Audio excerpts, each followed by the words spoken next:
Hold both sides of the front cover, then pull it forward and down to open.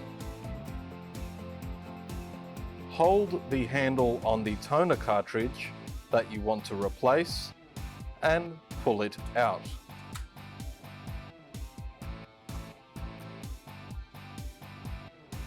Gently shake the new toner cartridge from side to side 4 or 5 times.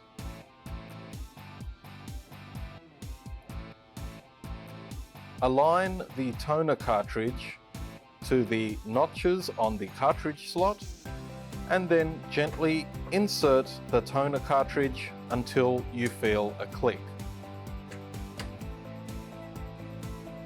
Close the front cover.